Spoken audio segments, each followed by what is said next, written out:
What's up, guys? Today we're going to be reacting to Otto von Bismarck, the Wild Man Bismarck, by Extra History. We're going to see how the series does. You know, if it gets enough attention, if it gets enough likes, if y'all like it enough, I'll make some more videos about this series because there's a bunch of other videos in this series. But yeah, let's just get started. Let's turn up the volume. 1878, the Congress of Berlin. A graying man with a proud walrus mustache Is that when he stands retired? and says, "Europe today is a powder keg, Oh, nope. and the leaders are like men smoking in an arsenal. A single will set off an explosion that will consume us all. I cannot tell you when that explosion will occur, but I can tell you where. Some damned foolish thing in the ball." Wait, didn't he say that it was like 20 years after his departure? And then he was right by only like a few months. I thought he did. But okay. Hawkins will set it off. 1897. A prince in the middle of his life Oh, this is when he goes to retired visit then. the man, the old man now. It is the last time the two will meet. For the younger, Wilhelm II dismissed this old man years before. But as their visit concludes, Oh, never mind, the I was old wrong man again. issues Nice. a warning. He says, "Your Majesty, so long as you have this present officer corps, you can do as you please. But when this is no longer the case, it will be very different for you." Then he says, "The crash will come 20 years after my departure. Oh yeah, Things this is go what he on says. like this." The old man will die in July of 1898. In November 1918, that prince, Wilhelm II, will abdicate the throne, having lost the backing of his army in the disaster that was the First World War. Bismarck's prediction was off. Yeah, Kaiser Wilhelm II was not a very good leader at all. By only 4 months. Such was the mind that would use Europe for a chessboard and redraw the map forever. But this was something that few could see in his youth. Otto's time in grade school was middling, and we know little of his early teenage years. But at 17, when he enters college, we begin to get a picture of the man. 6 feet of dashing, with a tousled mane of copper blonde hair, often seen walking not with a walking stick, but with a twisted staff of iron. He cut a dashing figure. Classes weren't really for him. He stopped going almost immediately, preferring Byron and Walter Scott as tutors to any other. He was quick with words and equally quick to a challenge. Oh, you not go to school? What? Like, doesn't he have parents? What the heck is that? Doesn't he have parents? Like, why? Why does his parents let him just quit school? I don't understand. He got himself into more than one duel per month while he was at... What? More than one duel per month? That's crazy. Like, how is he not dead yet? Like, even later on. Oh, come on. Are you kidding me? Oh, with the powers of editing, I'm gonna do this. Oh my gosh, with the powers of editing, the plane is disappeared. That's crazy. But yeah, more than one duel per month. That is insane. Again, what do his parents think? Or do they even know? Do they know that he's giving classes and getting into 12? What? More than one duel per month? That's, I don't know. That's crazy to me. At his first university, engaging in 26 contests. First university? What the heck? What happened? Of honor and being wounded only once. To his dying day, he would insist that he was only wounded because his opponent's rapier broke. He consumed monumental amounts of alcohol, discovered a profound, if not so profound, love of the pair of sex. Oh, he's true. They're the third largest consumers of beer in the world. And managed to rack up a small mountain of debts. Most intriguing of all, though, he got himself cast as a character named Otto von Bismarck when his roommate wrote a novel about their wild college life. By the way, this man, who was quite aptly named Motley, would soon become a historian of some note, and one of the diplomats who kept Europe from siding with the Confederacy in the American Civil War.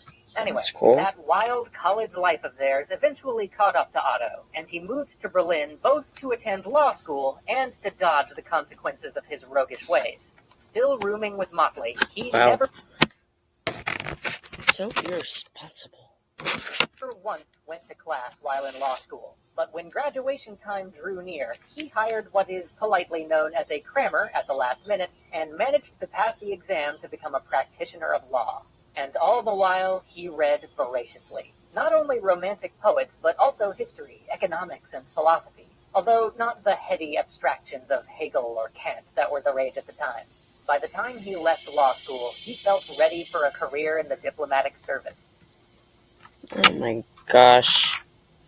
I know I sound like a broken record, but what are his parents doing? What are they... What are they doing? Not doing anything. It's ridiculous. Unfortunately, the foreign minister did not hold a high opinion of the diplomatic abilities of Prussian nobility, and preferred to How rude. He's probably Austrian or something like that then. But that is just plain rude. hire from without. So, rather than being assigned some glorious foreign posting, Bismarck was soon sent to Aachen, a territory taken from the French in the Napoleonic Wars, and he was given the job of figuring out how to better integrate it into Prussia. This task never really captured his interest. It was the English he was far more interested in, for Aachen had become a popular spa and vacation spot for the English gentry, and, more notably, their daughters. Unfortunately, he was soon canned after he overstayed a river trip with one of these daughters by 3 months. It took some significant family influence to get this self-designated leave quietly swept under the rug, and Otto was soon involuntarily volunteered for the army. But before involuntarily volunteered. That makes sense. even his year of mandatory service was done, his mother took ill and died. This tragedy finally made his path clear. His father had never been good at managing anything, and his mother had run their more unruly estates. With her passing, Otto would take over this duty. A gentleman farmer's life for him. He was completely unprepared for this task, but he did still have his secret weapon, the one expedient that had carried him through every challenge life dealt him, cramming. So as his military service wrapped up, he devoured books on agricultural science, estate management, and economics. He even managed to get himself into a soil chemistry course at a nearby agricultural institute. Armed with this knowledge, he set to his task with vigor. And so, even as the agricultural markets of Northern Europe collapsed around him, his estate grew in value, and his diligence was matched only by his eccentricity. He became known for unpredictable behavior, like marking his entrance into a neighbor's house by firing a pistol into their... What the heck?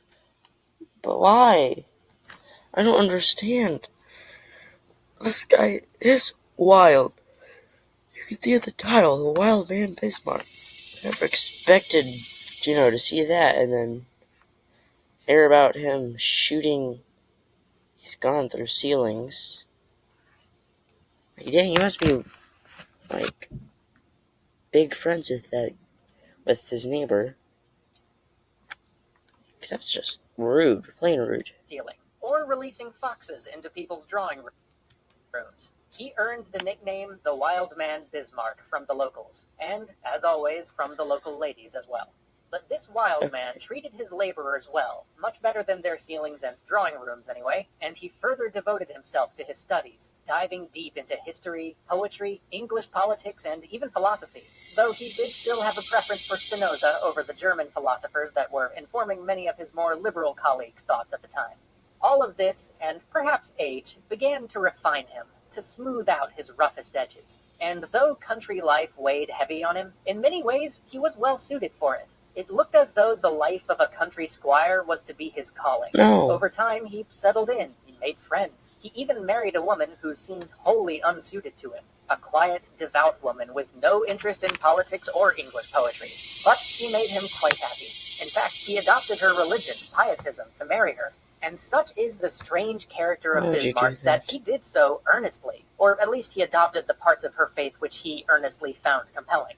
But her father The heck? doubted that Otto was sincere in his conversion. This was the wild man Bismarck, after all. But Bismarck had a plan. Bismarck always has a plan. He wrote his beloved's father a letter detailing his path to finding faith. And when the man still hesitated, Bismarck, being Bismarck, seized the moment, tore all the way across Pomerania in the middle of winter, and showed up at the man's estate to convince him in person. When Bismarck returned from this excursion, he found on his desk... I don't know, I guess the father will, appreciate him more that he did all of that. But, I mean, that's crazy. Why would you do that? Oops. Made it. A letter. It was an invitation to take charge of running the dikes on the Elbe. That is it may nice. Not seem like much, but it was an official position. His time in the doghouse with the government might be over. So he attacked the work. Then, in 1847, something monumental happened. The King of Prussia called a parliament. For the first time, Prussians would get together, debate, and vote on things. But Otto's... For the first time? That does not make any sense. Russia is, like, very big old. They're, like, very, very, very big old. And they've been a power in Europe for a very long time. So I don't understand why this is their first time where they're getting together and voting and debating and stuff like that.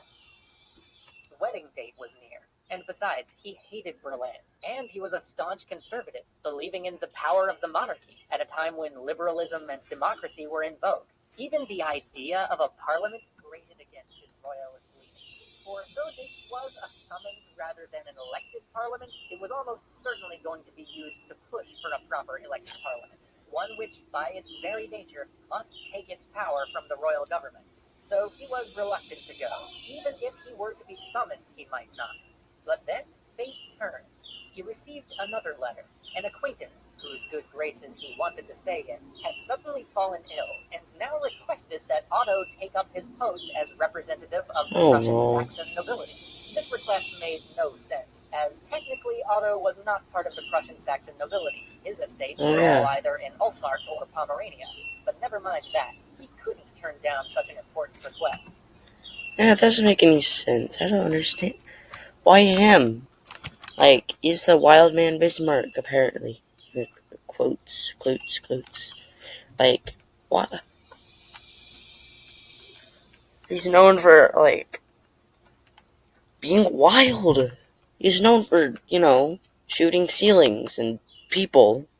You know what I mean? Why would they let him do that? I don't know.